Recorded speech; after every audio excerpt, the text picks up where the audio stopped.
So we stopped by Homepin to see Mike about the new Thunderbirds Pinball. Here's what he had to show us. The good news, folks, is that Thunderbirds Pinball is now ready to go. We've completed the licensing applications and all the requirements. As you can see behind me, this is still our factory test machine, but we have started our first small run of machines. These are final machines that will go into expat bars and possibly the Hard Rock Cafe in Shenzhen here in China. Final testing for us to make any small tweaks, but after that, probably straight after Chinese New Year, which is only 1 month away, we will be completed, ready to go, and we'll be making our first finished batch of machines ready to ship out of here. We got a chance to try out the new table in its final state right before they're shipped out to local bars. So how does the table hold up? Well, the first thing I noticed was how responsive the flippers were, which makes controlling the ball feel natural and easy. Then Mike jumped in and showed off some of his skills.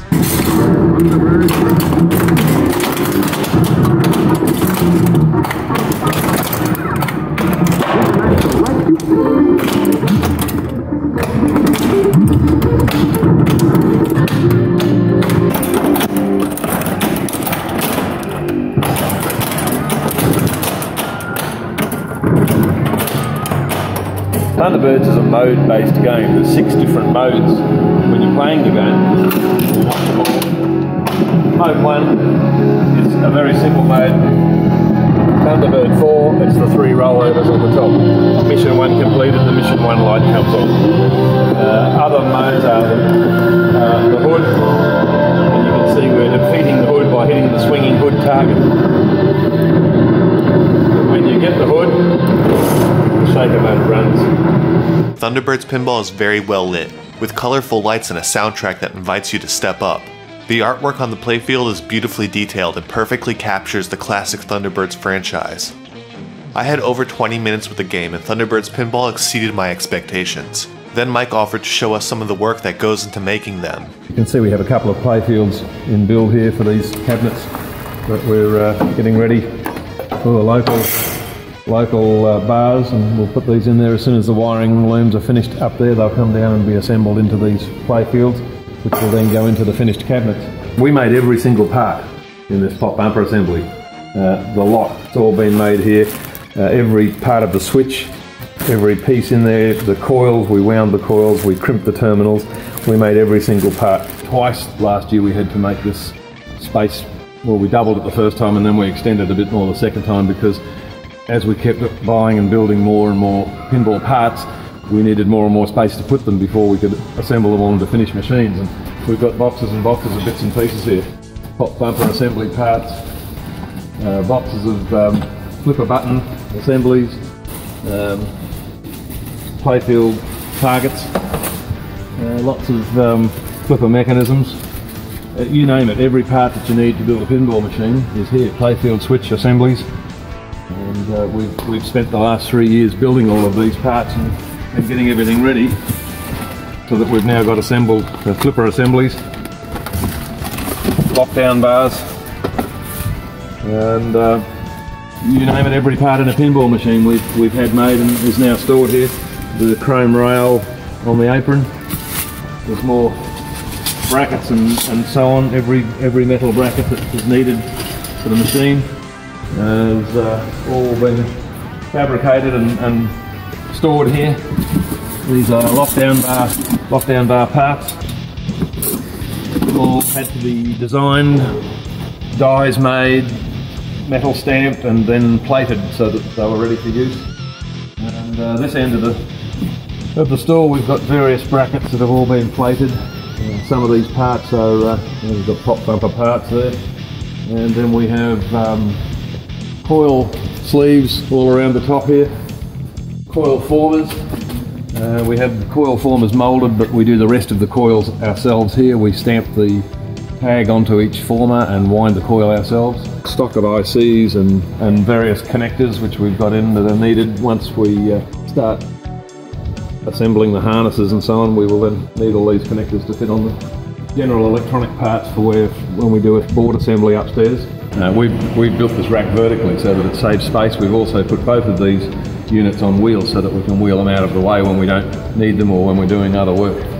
This is our electronic assembly area. We've started putting together some of the finished printed circuit boards, the main boards for the pinballs. And we're doing a batch here at the moment of small pinball replacement boards. We do quite a lot of business in pinball replacement boards, so when we're in between making Henkin tables and pinball parts, we assemble all of our aftermarket boards. We had a toy factory mould the couple of models for the playfield for us. The mould toy, which has a motor in here that spins the drill on the front, and that was our 3D printed original test piece. And they did Thunderbird 2 for us, which is fantastic. The problem was this is the first attempt at the model they made, and if you look closely enough you can see here Thunderbird 2 is backwards. I don't know how they managed to do that, but they did. On the revised mould, Thunderbird 2 is correct reading. We opened up the middle of the playfield. This area was closed right off before, and we opened that right out so the ball can now travel across the playfield here. We also added outlane inlane posts here to stop the ball from being lost so easily on the outlanes. We moved the flippers in 2mm each closer because the gap was just a little bit too wide. There are numerous other small changes to make flow a little better. We've started assembly of the pinball playfields. The mechanisms are all going on these machines here. This is just about ready for the wiring harness, which we'll go and have a look at in a minute. But all of the component parts have just about been finished here and assembled and placed on the playfield ready for the wiring harness. The table features 3 bumpers, 3 rollovers, 2 sets of spot targets, a moving bump target, 2 ramps, one that retracts from a spaceship, a fully animated dot matrix display, EL illuminated headbox decals, 6 songs including the original Thunderbirds theme, 6 missions, and multi-ball. Let's take a closer look at how some of the finer gameplay elements hold up.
So there you have it, Thunderbirds Pinball is complete and ready to go. And keep on the lookout because Mike has plenty of other projects that are sure to make a big impact on the gaming market for 2018. In the meantime, I hope you get a chance to try the new Thunderbirds table, which is being shipped worldwide next month.